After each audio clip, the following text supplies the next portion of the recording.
Hi everyone, this is Susanna Pogosyan and welcome to the Basement Tapes. I really am a curious cat, so this is where we're going to explore new ideas, talk about any issues, talk about life really, and where your faith takes you, whether you have faith or you don't have faith. I hope you come here with an open mind and you enjoy this episode. Welcome back, everyone. Welcome back to the Basement Tapes podcast with Susanna Pogosyan. Today, I have in the studio Armin. Yes. Thank you for having me. He is a pharmacist turned rapper. You probably have seen him spitting fire at Rolling Loud. And his new album, which I'm wearing. Hey. I love this. Mean has featured hip-hop legend Nas.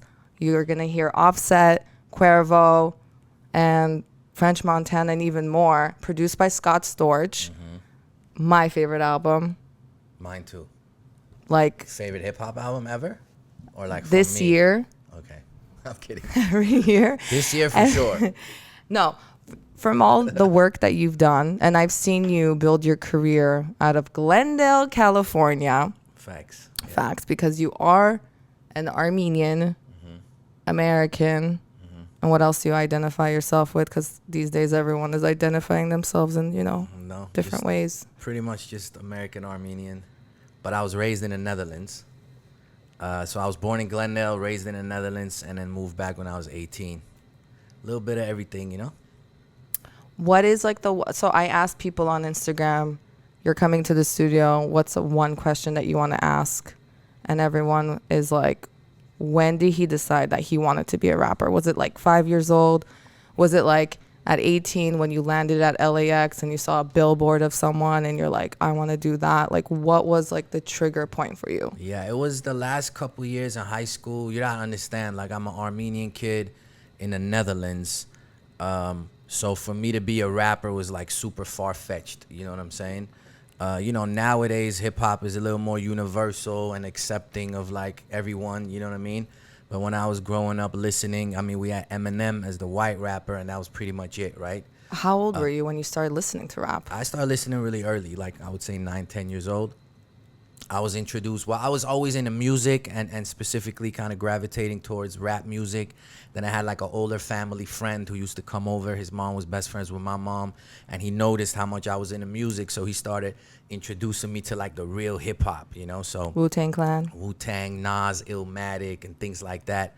Tribe Called Quest, yes. And Gangstar, and like, and that became my like, the basis of like, oh, this is really, I just got into it right away. And I was definitely like an outsider even then from like where I was growing up in the Netherlands, a lot of white people and Middle Easterns. And, hip hop was kind of like a niche thing, especially in Europe. There's a lot of support for real hip hop, but it still wasn't like the mainstream thing. So I was like the kid in high school with the baggy clothes, you know what I mean? So I loved hip hop, but at that point I didn't think of doing it myself because it was so far-fetched, So I was into basketball and different things. And then, one day you just started jotting down some rhymes just for myself, kind of as a hobby. But by the time I was like finishing high school, I'm like, maybe I could do this, So when I moved to LA, I started working and slowly, started with passing out CDs in Glendale. I remember. I think you performed at my high school too. Probably. I get that all the time now. At Burbank High. Yep. 2007, all 2008. Over LA, really. The Every Valley year, Armin would show up. Yeah. Your real name Good is? Times. It's Armin. Armin. This thing is kind of heavy on my head. My real name is Armin, not Armin, even though I get DMs every day saying Armin John. Armin John, yeah. It's Armin. But yeah, so I just started spelling it as R-mean when I was, just a kid, not even a rapper. I just thought it looked cool. And then when I started doing music, I kept it like that. So it's my real name spelled differently. Do you have like the original notebook of when you started writing lyrics? Did you keep it? Yeah, I have like in storage, I got like boxes of notepads. So it's got to be there, the first ones. Because sure. I went to Tupac's museum in downtown LA. Yeah. Did you get the chance? No, I missed the exhibit. Yeah. Dude, let me just tell you. I don't know why I didn't go. I was in New York last month and they had the Jay-Z one and I made sure to go. But the Pac one, which is I'm always been more of a Pac fan if I had to compare, and that was in LA and I just didn't make the time. I went by myself because I was like, no one wanted to go. Should have hit me up. I should have hit you up. There was like, it was massive, by the way. You Yeah. could stay there for hours. And it's like a full-on museum. You could get headphones. Yeah, it's Each like room. interactive experience, It's right? like a whole story from his mom's history and dad's history to like when he was a kid, when he went to jail, when he got his record deal, his movies. Which is the special thing about Pac is, his parents and his upbringing and his Black Panther revolutionary upbringing. That's why he became who he was, Yeah. That's why he was so much more than just a rapper. Yeah.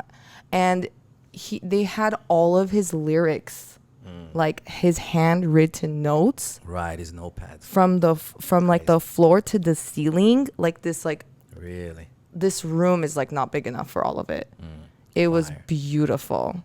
So like one day maybe you'll have a museum and like, Hey, in Glendale maybe. at the Armenian American Museum, we're going to Let's have do it, hip hop guys. month in Glendale, and we're going to have Armin's, 13-year-old lyrics on the wall in the frame. I think first one I wrote, I was probably like 15, but 15, 16, Do you look back and you're like, that's fire, or like, dude, kid, that was a good start?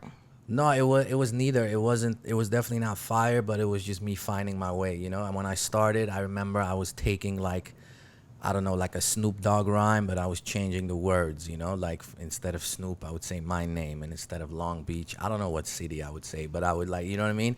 That's literally how I started, like different rappers kind of like taking theirs and changing it until I found how to actually write my own stuff. That's really smart. Yeah, I don't know if it's smart. That's just how No. But to be clear, obviously none of that was being recorded or released. It was just me writing and rapping in my room. It's a good practice, like, right? Yeah, that's kind of how my process was until I figured it out. What do you do when you get writer's block?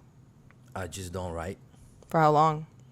However long it takes, Sometimes you go through a block for like weeks, maybe not months, but you can't force inspiration, So, and at this point, I feel like I can only write at the highest level. So if I feel whatever I'm coming up with is not at that highest level, I just got to put it away. Of course, I keep trying for a little bit, but if it's not working, come back to it tomorrow. If it's not working, maybe do a different vibe, a different beat, a different, you know what I mean? Or just take a week off, whatever, I mean, now that you've gone through so much throughout your career, and I'm pretty sure your inspirations have evolved, what's like your number one inspiration right now? I mean, today is just like, just life. Like, I got to live life and experience it, or see someone go through something good or bad for me to be inspired to do, to write about it. Obviously early on, it's like different rappers, different people you look up to, different things that inspire you. But yeah, nowadays it's just like, I've been doing it for so long. I kind of like, I've spoken about everything I could just think of. So I got to experience things, new things, or say it in different ways. So yeah, it's just really everyday life and the close people around me in their everyday life, Yeah. So let's talk about your album, Mean, produced by Scott Storch. Yes. So I'm an LA kid. I grew up listening to hip hop, BET, like at the age of like 7 or 8 behind my parents' back. Right. So I used to hide CDs and stuff from my mom too. Yeah. So What is all these cuss words? no, like who are these people dancing in short shorts, and why is the guy that like too, yeah. have a blunt in his hand? Anyways, so so my point being is like Scott Storch growing up was such one of like the biggest producers ever, and he kind of like Nah, for went sure. away, and he is coming back, and for you to work with such a massive name in the industry, number one, my question is, how did that connection happen? Yes, Scott is a super legend, one of the greatest ever, one of the biggest ever for sure. I met him. First, I met him through his manager that I've known for a while, and we just did like one song like back in like 2017 or 2018.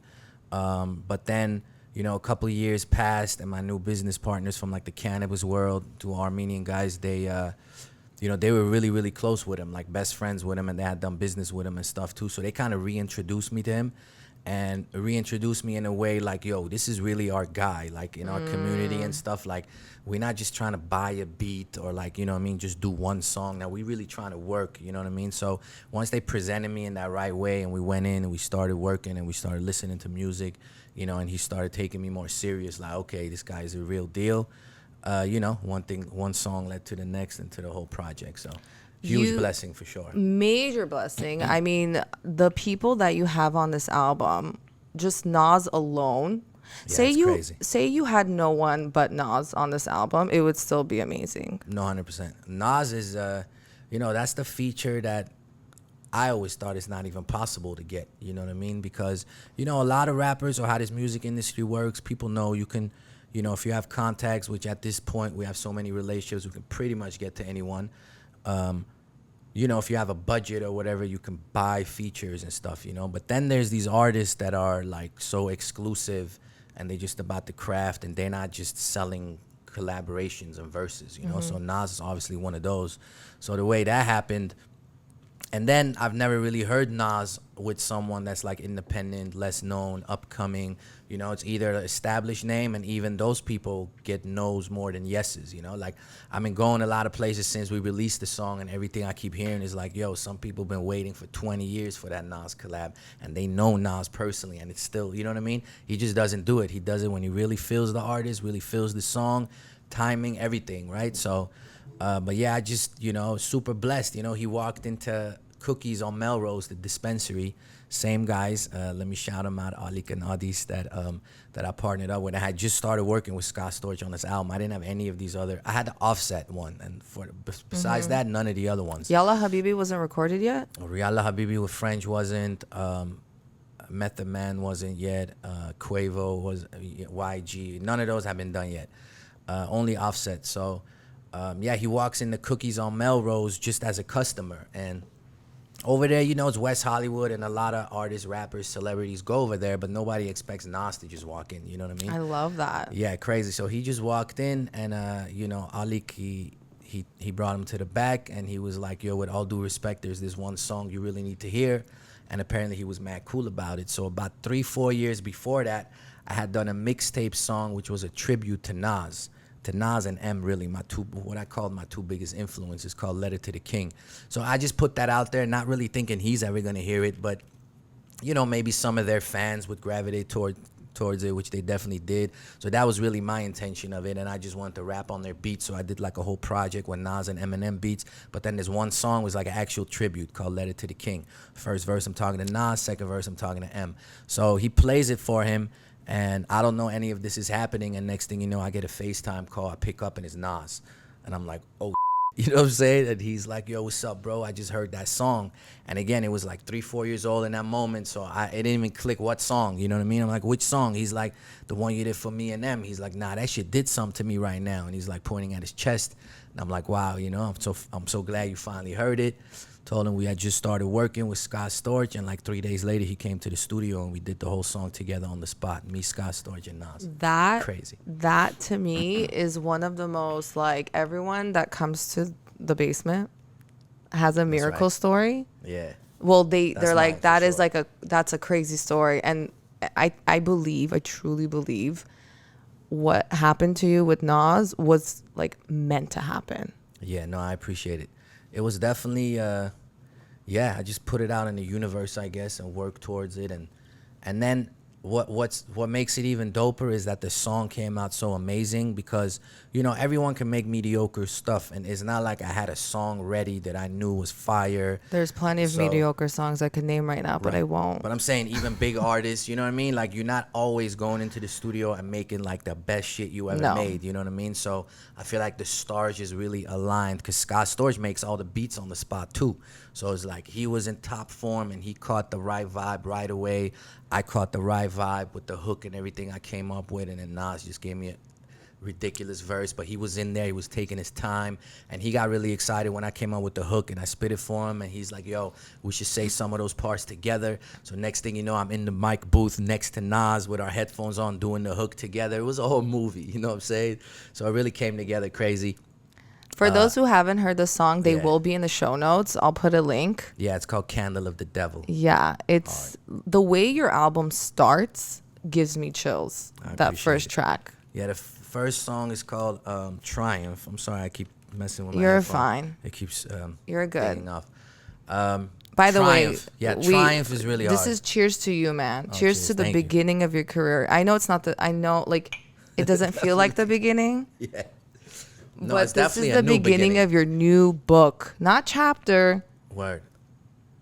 That Glendale, California chapter. Thank you so much to all the Armenians and all the support. Appreciate you all. Honestly, But we moving on. you guys are the best. Closing that book, and now it's time to like level up, which you have with this album. You have. Nah, for sure. You know, for the longest, I always been a dope rapper, and I always had great songs and dope projects and all that. But getting that top notch production just changes everything. You know, that's the difference between the A-list music and the, you know, everything else. There's a lot of dope music there, but once that production is just like at that highest level it can be, it brings out the best in the artist, you know what I mean? So this is by far my best work.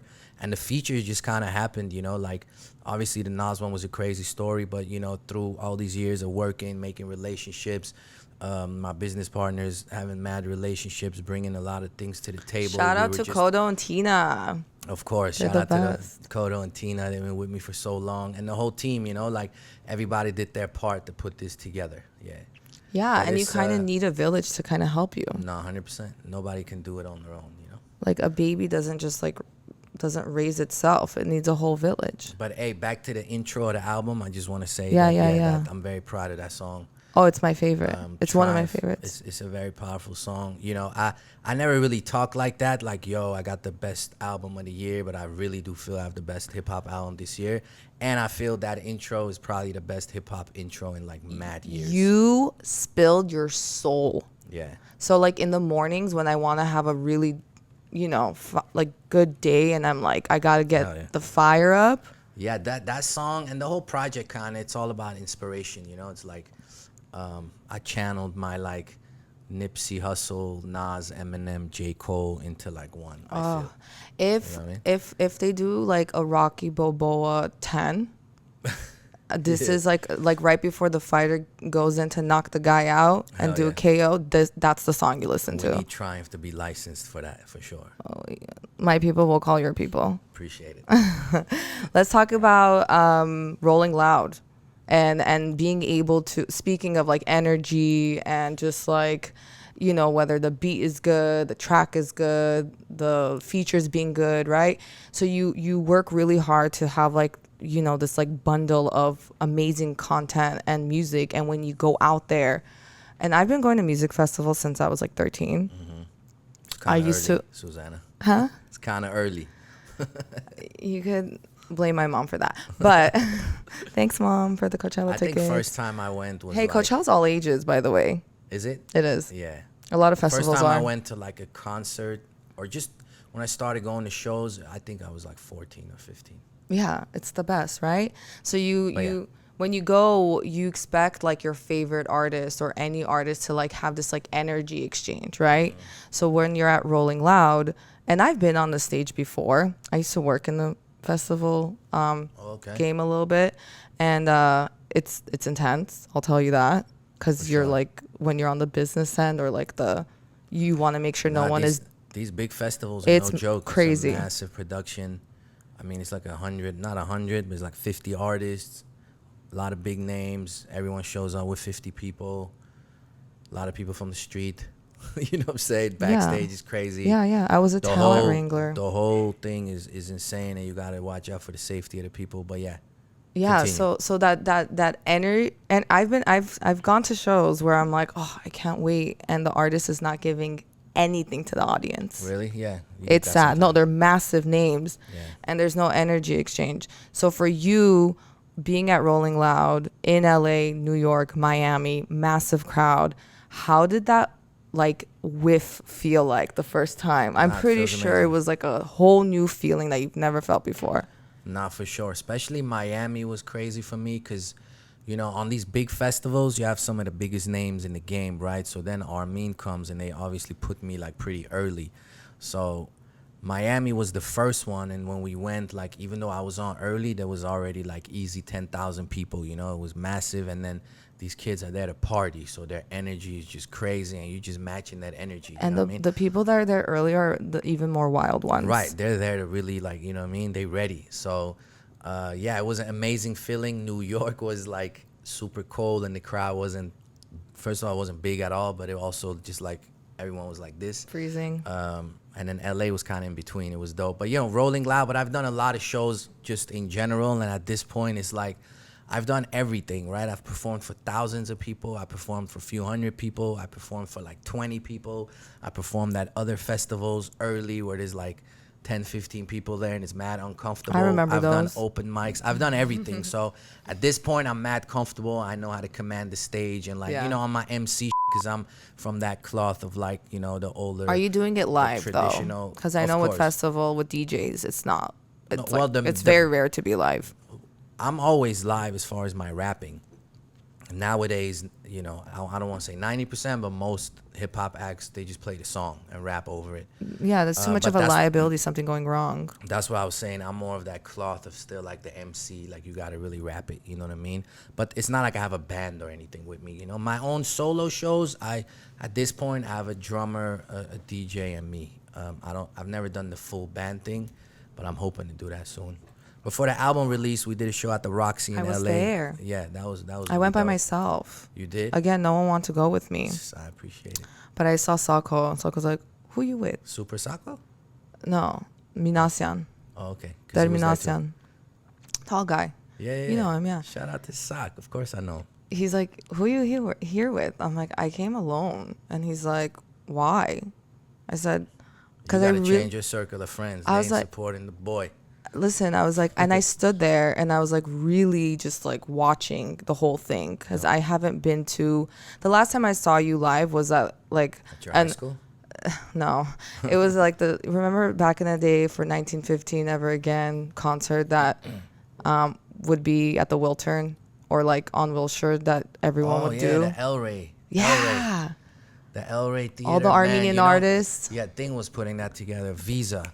Yes. Visa was always putting that together. I used to go on right before Visa. Visa was dope. I don't know.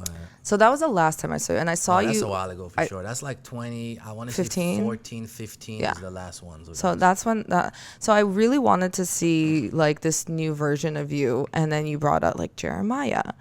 And everyone's like, "Who's Jeremiah?" What? Like half of the crowd, the Armenian crowd. The Armenian half. And then like once Until Jeremiah he performed his song. Exactly. And everyone knows that. It's like a radio hit. So, and then like just like the I could tell that like you are a whole new like rapper, and I was so excited. I had so much fun.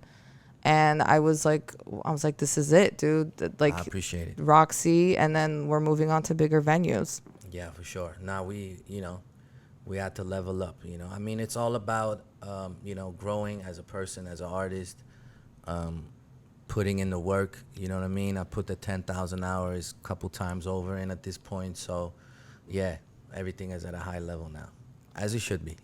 Where do you see yourself after this album? Like, do you see yourself collaborating with the same people, or in your head you have a different list? My dream collab was Nas. If I always, like, anytime anyone asked me in the years prior, dead or alive, who's your number one? So that came true. So now it's kind of like whatever else you can get is like a plus. But I'm not really, running after features now. You know what I mean? Like, if I have a song that I feel really fits someone and I have the relationship or a way to get to them, then we'll make it happen. You know what I mean? But yeah, I'm just working on the next body of work. I definitely want to do a deluxe of the album, which means like you add a few more songs and it's like the deluxe version. So it kind of brings life back to the album. Remember when you used to buy albums, deluxe albums? No. Like Diddy used to do that in Destiny's Child. Oh, like they would put re-release the CD with extra songs, right? Yeah. So it's the same concept, except it pops up on your Apple Music or Spotify, right? Yeah. But what it does, it just brings back life to the whole album. Plus you got new, but it's kind of in the same vein. I still got some songs with Scott Storch that I haven't finished for this album. But then I'm working on the next, I'm going to sonically and musically, look for the next thing. I'm already on it, but people will hear it's gonna be a little different, but very high level shit for sure. Oh yeah, for sure. After this album, I'm really excited to see what you have in store, because I know you want a Grammy. I know you want to be nominated for Best New Artist. We have not had that in the Armenian community, and I feel like One thing that I love about the hip hop Did System culture, ever win a Grammy? I think so. I know they were nominated for sure. rapper category, hip hop, no, but Oh, yeah, no, probably, of course. yeah. I think the closest thing No, we hip got, hop is yeah. I think the closest thing the Armenian community got to like a rapper other than you is the Snoop Dogg feature with Armenchik.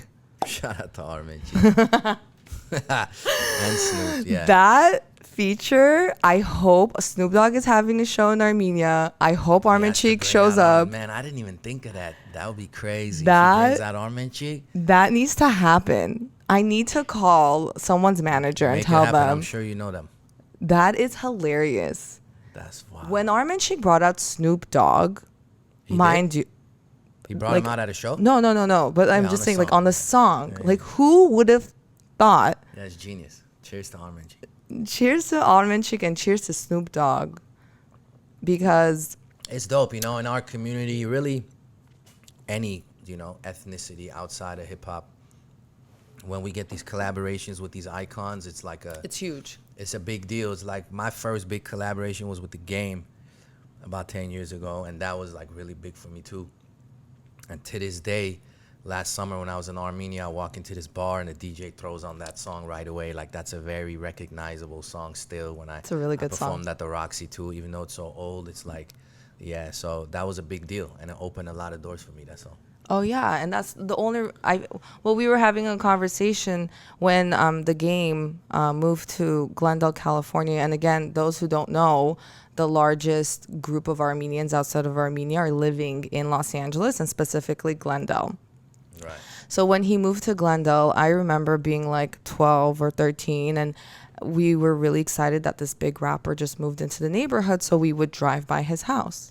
And this was like mid to late 2000s, so Game was like the hottest thing in the world. Yeah. We got to put that in perspective, even though he's still like a legend, but at that time it was like the Game, you know what I mean? Yeah, and then next thing you know, Game is on Armin's song, Yeah. and it just blew up, and it just made sense. That was a random thing too, because he randomly got a hold of my very first project being, I guess, in Glendale, and I got a call randomly like, yo, come to the studio, and it was Game.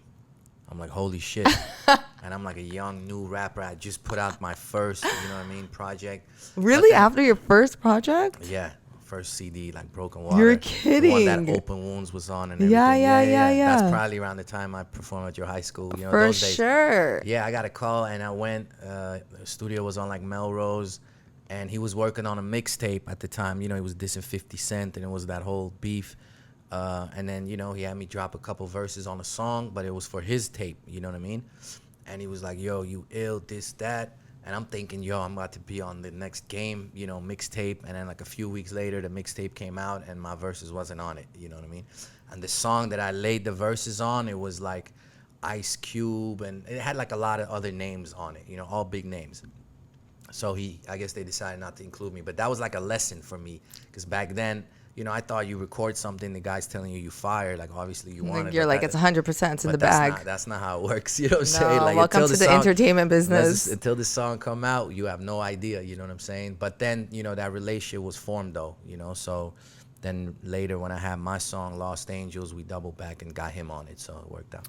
So I want to ask you like a deep question, and I don't know how like spiritual you are, and I don't know, what your but like, everyone has like a deep core belief system that they either share or they don't share.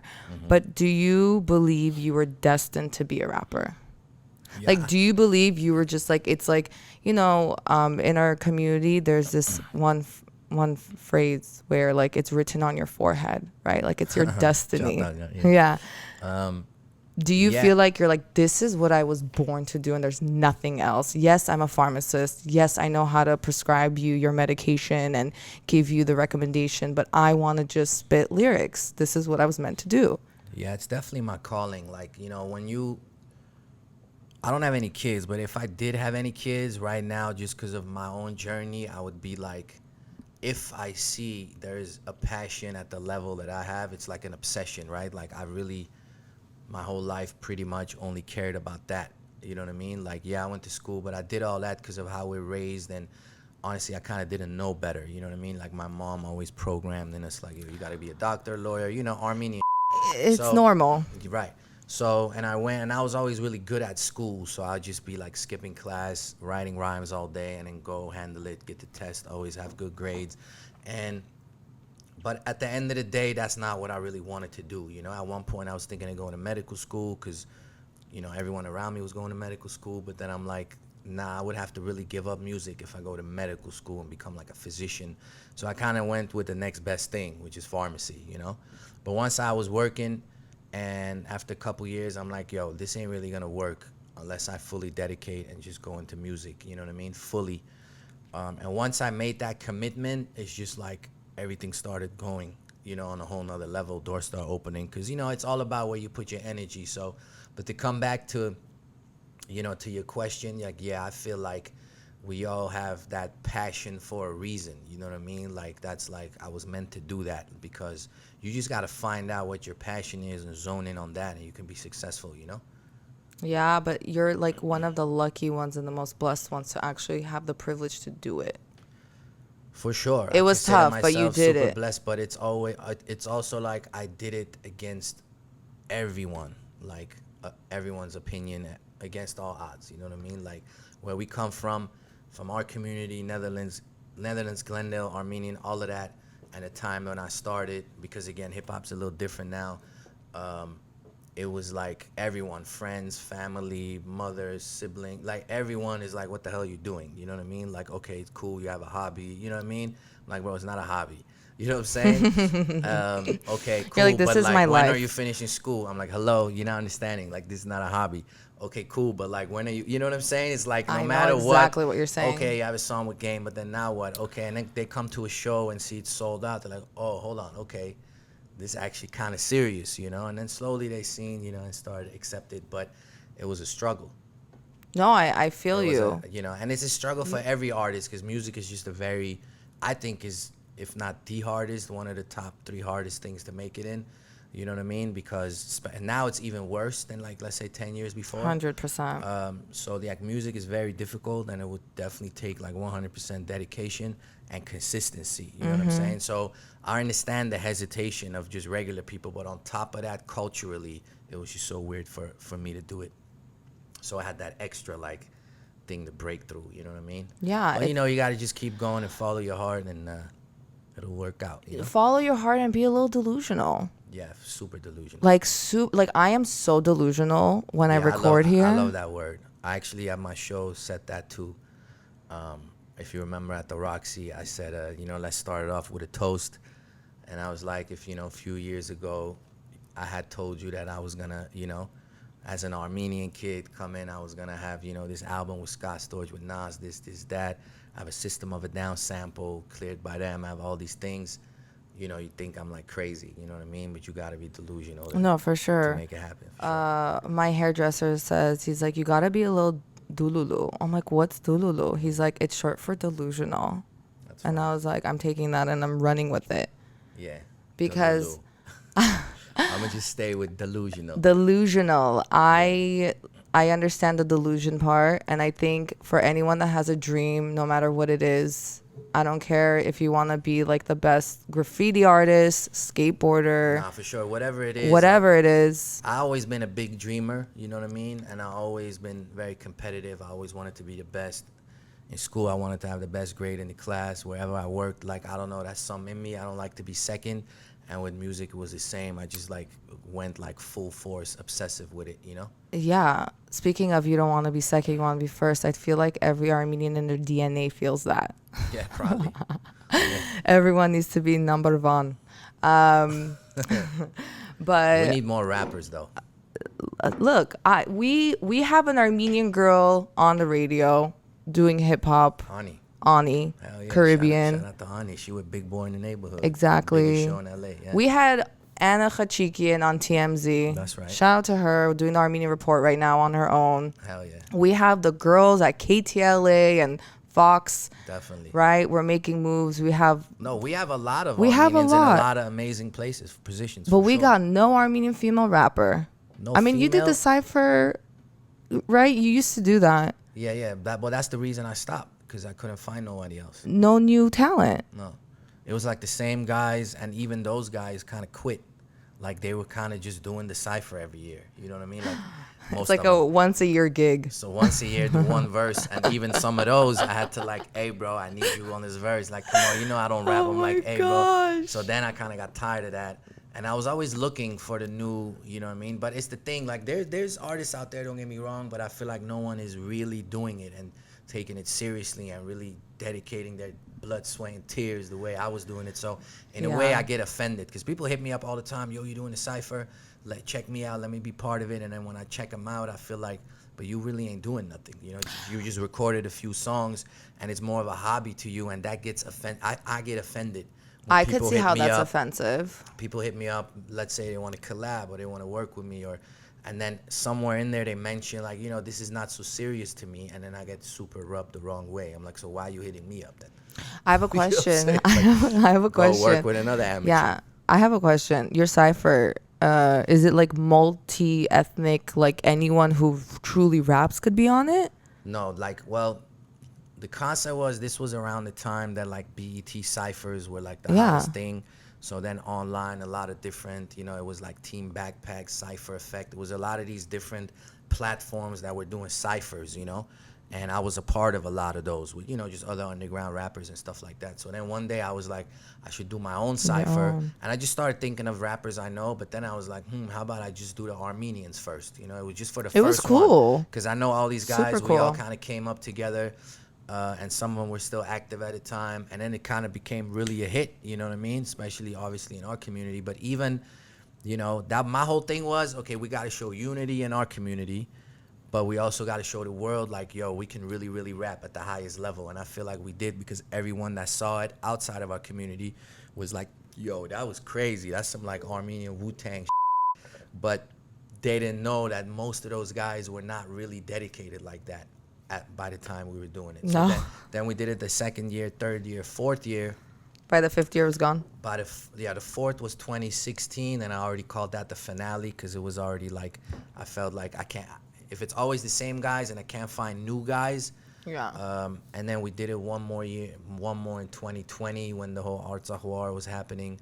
We felt like that was a good time to come together, and we had a couple new guys that we put in there, and that was it, There's a lot of new talent coming out of Armenia, Yerevan, like the younger, like from like 18 to 23, and they're like rapping in Armenian. No, in Armenian, I know there's a lot of amazing hip hop. But there's no one doing it in English. Right. But I feel like if those kids learn English, they could. That's the thing over there. From what I hear, is they're really into like Russian rap, because Russian. Oh, Russian rap is like it's it right really now. big, right? So yeah, it's trending. So they're more in that world, you know what I mean? Which I totally understand. But over here, or not over here, but in the American, European, whatever, the Western world, yeah, I haven't really found too much. I'm sure there is out there, but I haven't seen too You know many what of would them. be super cool? Just an idea, and you do not have to run with it. If you do a cipher every year, but like you just like open up to like other ethnic groups, like maybe there's like an Indian kid who really knows how to like rap, and like he's in LA. Yeah, for sure. You know what I mean? At this point, there's people from every background, so yeah, that's an idea. Like like just shining a light on new talent every year, once a year, and you're done. Because those ciphers are so fun to watch. Yeah, they're dope. They're super fun. Whoever's directing them, producing them, shout out to them because it's really fun. Yeah. So, but one more question: who is like your? I know Nas is like number one, and I know hip hop is number one. But other than hip hop, what genre do you like? I'm a big fan of reggae. Yeah, I think I like all kinds of music, but am I like a fan of like rock music or like electronic? Not Or really. pop or anything like You know that? what I mean? Pop, no. I like music. I like songs from every genre, but I really only listen to hip hop, reggae, and then here and there other stuff. So who's your favorite reggae artist? Damian Marley. Have you seen him in LA, by the way? No. Okay, there's a reggae club in LA. Like it's at not the main Echo. There's two Echoes Park, like venues. Yeah. So he's like, I remember like 5 years ago, like every like Tuesday or okay, every a while Wednesday, ago. there's reggae night. Huh? What's it A called? while ago. But I think it still happens. Oh, really? And Damien will randomly sometimes show up. Oh, that's fire. And the reggae art, when you walk in there, Armin, it's like a movie. No, reggae is a different vibe. I have a guy on my album called Kabaka Pyramid who's actually signed to Damian Marley. And we did that song a couple years ago. He's on the song with Method Man, a close friend of mine. And then last year he dropped the album entirely produced by Damian Marley, and then this year he won a Grammy for Best Reggae Album. Congratulations. And I seen it happen. Like, I seen him the come up, you know what I'm saying? Like, and now he's touring all over the world, festivals every day. He's coming to LA next month, I believe. But yeah, shout out to Kabaka. He's phenomenal. But yeah. That's so cool. I'm going to send you a link to that, like, reggae night. Yeah, please. Because I think Damien does still, that's fire, time to time pop in. It's like the coolest crowd. No, reggae is all about positive vibes, you know, and chill. You just don't want to leave. Yeah. You walk in there and I feel like it's like the spa. Everyone looks so relaxed.